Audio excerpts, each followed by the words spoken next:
Aduh. Wih. Sip. Ketemu lagi kita akhirnya ya. Iya. Oke. Selamat pagi, siang, sore, malam teman-teman semua. Baik lagi bareng aku Kira dan juga Aku Afif. ya kali ini kita seperti biasanya konsep videonya podcast ngobrol-ngobrol doang gitu. Jadi bisa didengerin tanpa harus dilihat videonya. Cuma kalau mau lihat videonya ya nggak apa-apa juga. Jadi gini, akhir-akhir ini tuh banyak banget nih yang tanya gitu ya di sosial media nih, netizen. Wih. Tanya tuh gini, jadi apakah kalau kita mempelajari satu teknologi tertentu gitu ya, teknologi itu akan ketinggalan gitu. Contoh misalkan kita ada yang nanya ya, kalau belajar Node.js apakah masih kepake di industri Worth gitu ya? it nggak gitu Nah, ya? itu ya, itu banyak banget gitu. Dan mungkin bukan cuma Node.js aja, hampir semua bahasa pemrograman atau teknologi tertentu itu selalu ditanyain, itu tuh kira-kira kenapa sih mereka tanya-tanya kayak gitu? Mungkin karena takut kali ya, takut udah belajar tapi ternyata sia-sia gitu, nggak Mm-mm. kepake gitu ya. I Tapi see. sebenarnya harusnya ketika belajar sesuatu tuh kita udah tahu nih, kita belajar ini tuh kenapa sih gitu. Iya, Nah, iya. misal saya pengen jago back end, berarti saya bakal belajar Node.js kan. I Nah, see. kayak gitu kan harusnya. Heeh. Coba ketika mereka bilang, nanya mungkin, ini masih kepake nggak, ini masih kepake nggak, takutnya nggak relevan kali ya sama yang dipelajari.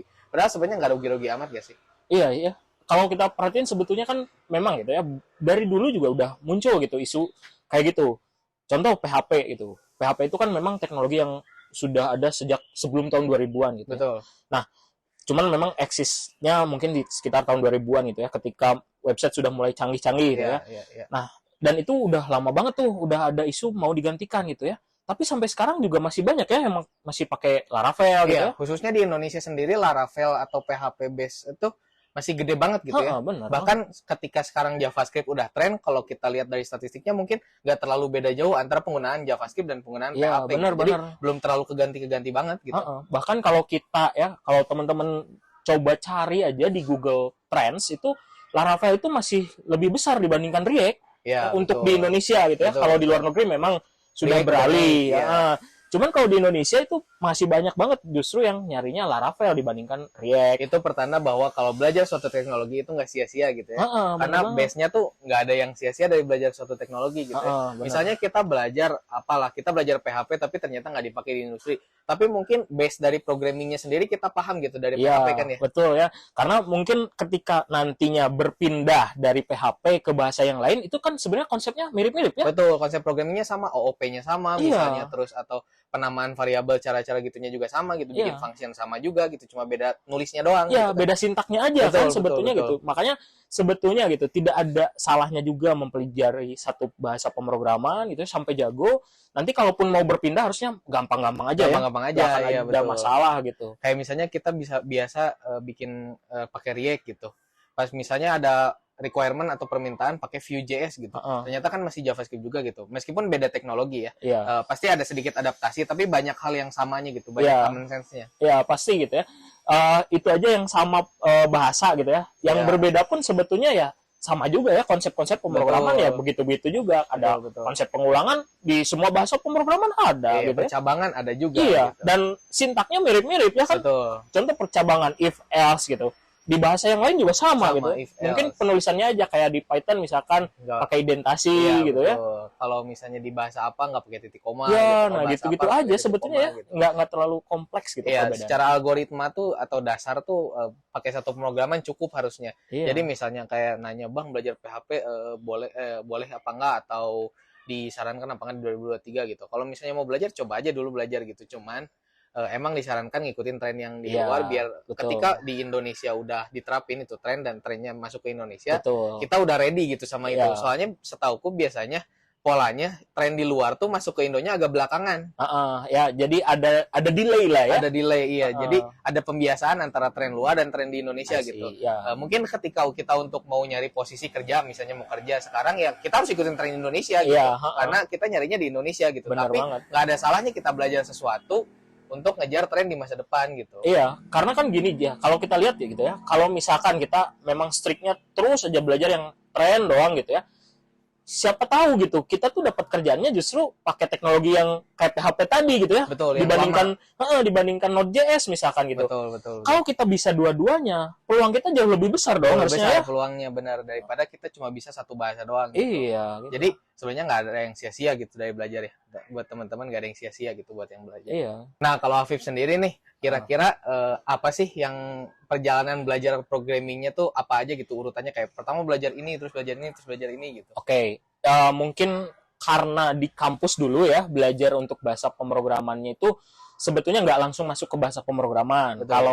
Kalau kita sendiri ya di kampus itu diawali dari HTML dulu dan CSS. Kebetulan banget di kampus kita materi web ada di semester awal. Semester 1 ya.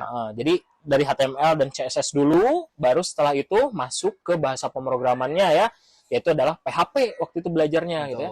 Nah, ketika belajar PHP, belajarnya dari PHP dasar, PHP object oriented gitu ya, terus PHP lanjutan juga, dan sampai MVC, sampai belajar pakai framework. Nah, ketika kita berpindah dari PHP ke JavaScript, sama aja yang dipelajari, mirip-mirip. Nggak terlalu banyak konsep-konsep yang berubah ya. Betul banget, mirip-mirip banget gitu. Jadi, kalaupun mau berpindah dari satu bahasa pemrograman, kita di kuliah pun ya itu sangat memungkinkan sekali. Betul, gitu. dan juga kan di kuliah ada belajar bahasa lainnya kayak Java gitu. Uh-uh. Nah, kalau misalnya teman-teman yang biasa ngoding pakai Java terus pindah ke Kotlin atau mungkin ke Flutter mau ngebikin mobile app, pasti ada sedikit culture shock, tapi konsep basicnya tuh pasti udah sama gitu ya. Betul.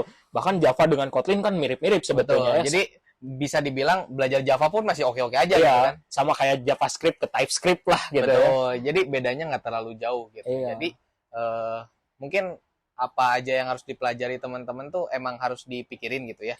Kita harus milih-milih buat belajar sesuatu. Tapi kan untuk sampai tahu kita mana nyamannya di mana nih, kita harus nyobain banyak hal gitu. Iya, banyak hal. Mungkin Afif sendiri jadi front end developer sekarang karena memang nyamannya ngoding front end kan. Betul banget. Ya memang karena kalau kita mungkin gini, kalau dalam fase belajar itu jangan jadi spesialis dulu istilahnya gitu ya.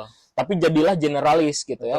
Kenapa? Karena kita harus nyobain dulu gitu, nyobain dulu semuanya, kira-kira mana yang bikin kita nyaman, kita enaknya di mana, baru kita terjun jadi spesialis di situ. Ya, gitu. Mungkin kalau nggak jadi spesialis ada juga nih istilah lain yang namanya T-shape developer. Apa tuh T-shape developer? T-shape developer tuh seperti hurufnya tuh, huruf T gitu kan. Jadi dia bisa banyak hal secara basic, tapi satu hal mendalam gitu. Jadi kalau spesialis mungkin hal-hal lain kurang bisa tuh. Tapi kalau T-shape developer, dia nih bisa ngoding yang lain juga, tapi yang lain di satu hal, yang satu misalnya front end gitu, jago banget kayak gitu. Tapi yang lain juga tetap bisa. Yang lain gitu bisa gitu, seenggaknya bisa lah sedikit. Kalaupun nanti sewaktu-waktu dia mau switch karir, ada basicnya. Kayak gitu. Jadi penting banget tuh. Jadi gitu teman-teman, kalau mau gitu ya, pelajari dulu semua, nggak perlu jago semuanya. Betul. Tapi ada satu lah minimal yang benar-benar jago banget gitu. Jadi yang nyamannya teman-teman gitu. Soalnya tiap programmer tuh pasti beda-beda nyamannya. Ada yang senang ngoding back end doang gitu karena nggak terlalu senang bikin UI gitu kan. Ada yang senangnya jadi front end karena nggak terlalu suka sama logic di back end gitu. Karena logic di back end lumayan kompleks kan ya. Iya benar. Ya gitu. Mungkin itu harus ditemuin sama diri sendiri gitu. Itu journey masing-masing orang bakal beda-beda. Dan sebenarnya teknologi juga sama gitu ya. Tiap bahasa pemrograman mungkin ada developer yang cocok dengan bahasa pemrograman tersebut gitu ya. Ada juga yang merasa nggak nyaman gitu ya. Ya, bahkan sampai framework pun ada nyaman gak nyamannya gitu kan. Kayak kita belajar React dan belajar Vue itu kan dua hal yang berbeda. Pasti ada yang lebih suka Vue, ada yang lebih suka React gitu kan. Ada gontok-gontokan tuh, kayak Vue lebih baik, React lebih baik, komunitinya gedean mana gitu. Nah, kan orang itu nyamannya masing-masing gitu kan. Betul, ya. Nemu dari journey sendiri gitu, journey masing-masing. Jadi buat teman-teman jangan nyerah untuk ngulik aja sih kalau betul ya. Dan juga mungkin satu lagi, jangan membanding-bandingkan satu teknologi dengan teknologi yang lain. Betul, gitu ya. Karena penggunaannya juga beda gitu ya. Kalau misalkan kita ngebandingin satu teknologi dengan teknologi yang lain, mungkin tidak apple to apple, kecuali ngebandinginnya contoh React dengan Next.js gitu. Nah, itu kan masih sama-sama gitu. Udah jelas lebih unggul Next.js pasti gitu, karena Next.js adalah framework untuk menyempurnakan React. React, betul. Ketika kita ngebedain antara misalnya React sama Vue gitu, mungkin case-nya akan beda gitu. Problem yang bisa di-solve pakai React dan problem yang bisa di-solve pakai Vue itu bakal beda gitu. Iya, beda Selain banget. karena preferensi gitu ya. Iya, betul banget ya. Jadi memang kalau mau apple to apple tuh ya mungkin library dengan framework-nya gitu ya. Jangan antar framework lah gitu ya. Atau apalagi antar bahasa pemrograman gitu ya. Udah jauh banget. Udah beda banget gitu ya. Sebabnya kayak buat bikin Android bahasanya ABC, buat bikin mobile Android, buat bikin website DEF misalnya. Itu kan beda banget gitu ya. Beda banget ya, gitu. Nah, menarik banget nih obrolan tentang bahasa pemrograman yang udah kita bahas di hari ini. Mungkin teman-teman kalau ada pertanyaan atau apapun tentang bahasa pemrograman bisa komen di bawah. See you next week.